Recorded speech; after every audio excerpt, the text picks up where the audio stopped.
TRS party constitution అధ్యక్ష ఒక national లెవెల్లో పనిచేయాలనుకునే పార్టీది 8 పేజీల కాన్స్టిట్యూషన్ అధ్యక్ష నిజంగా ఇవాళ నేను ధైర్యంగా చెప్తా ఉన్నా ఆ constitution of BRS party is a joke అధ్యక్ష. ఏమి ఉండదు అందులో. అసలు పోయిన కమిటీ ఎప్పుడు వేసిర్రంటే ఎవరికి కూడా గుర్తుండదు అధ్యక్ష. నన్ను సస్పెండ్ చేసే ముందు డిసిప్లినరీ యాక్షన్ కమిటీ అని సడన్గా రాత్రికి రాత్రి పుట్టుకొచ్చింది అధ్యక్ష. పుట్టుకొచ్చి నన్ను సస్పెండ్ చేశారు అధ్యక్ష.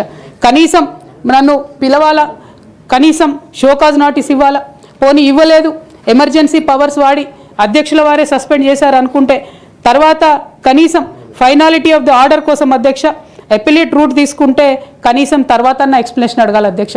ఎటువంటి పద్ధతి లేదు అధ్యక్ష. ఒక పార్టీ నడిపే పద్ధతి డెఫినెట్గా ఇది కాదు అధ్యక్ష. అవసరం అనుకుంటే నేను లీగల్గా ఛాలెంజ్ చేయొచ్చు, కానీ నేను ఛాలెంజ్ చేయను అధ్యక్ష. ఎందుకంటే ఎటువంటి పద్ధతి లేనటువంటి బీఆర్ఎస్ పార్టీ నుండి, ఎటువంటి నైతికత లేనటువంటి బీఆర్ఎస్ పార్టీ నుండి దూరం అవుతున్నందుకు ఇవాళ నేను చాలా సంతోషిస్తున్నా అధ్యక్ష. నా కుటుంబం, నా పార్టీ, నా రక్తం, నా చెమట, నేను 20 సంవత్సరాలు తెలంగాణ ఉద్యమం కోసం నేను పడ్డటువంటి శ్రమ, నేను చేసినటువంటి కష్టం గుర్తించకుండా ఒక చిన్న ఉరిదీసేవాన్ని కూడా అడుగుతారు అధ్యక్ష. ఈ దేశంలో అంత మంచి దేశం మనది, అయినా కూడా సస్పెండ్ చేశారంటే చాలా సంతోషిస్తున్నా అధ్యక్ష. ఇవాళ నేను వేరే ఏం లేదు. అయితే కాంగ్రెస్ పార్టీ అధ్యక్ష నా సస్పెన్షన్ని పొలిటికల్గా వాడుకోవాలని ఈ బీఆర్ఎస్ పార్టీలో వచ్చినటువంటి చీలికలను చాలా పెద్ద ఎత్తున వాళ్ళు ప్రమోట్ చేస్తూ ఉన్నారు అధ్యక్ష. ప్రత్యేకించి వారు నాపై చేస్తున్న ఆరోపణ అధ్యక్ష, ఇది ఆస్తుల పంచాయతీ, ఆత్మగౌరవం పంచాయతీ కాదని చెప్తా ఉన్నారు అధ్యక్ష.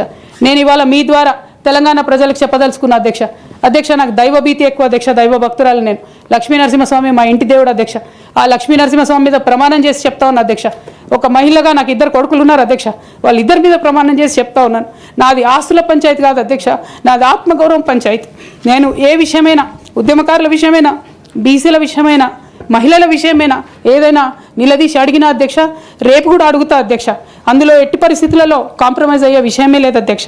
ఈ సందర్భంగా తమరికి కూడా నేను ఒక మాట చెప్తా ఉన్నా అధ్యక్ష. మన రాష్ట్రంలో 17 లోక్సభ స్థానాలు ఉంటాయి అధ్యక్ష. ఒకటే ఒక ఉమెన్ ఎంపీ అధ్యక్ష. 119 అసెంబ్లీ సీట్లు ఉంటాయి అధ్యక్ష. అన్ని పార్టీలు కలిపి 8 మంది ఉన్నారు అధ్యక్ష. మహిళలు 40 మంది ఉన్న ఈ శాసన మండలిలో 3 ఉన్నాం అధ్యక్ష, లేడీస్. మేము నేమ్ పోతే 2 మిగులుతారు అధ్యక్ష. కానీ ఎంత అన్యాయం అంటే అధ్యక్ష, ఎంత చిన్న చూపు అంటే మహిళలు అంటే పొలిటికల్ పార్టీస్కైనా ఆఖరికి కౌన్సిల్ కూడా అధ్యక్ష. నేను నిన్న మొన్న ఫామ్స్ సైన్ చేస్తున్నా అధ్యక్ష. ఎక్కడా కూడా సభ్యురాలని లేదు అధ్యక్ష. ప్రతి చోట కూడా సభ్యుడనే ఉన్నది. తమరన్న దయచేసి మార్చాలి అధ్యక్ష.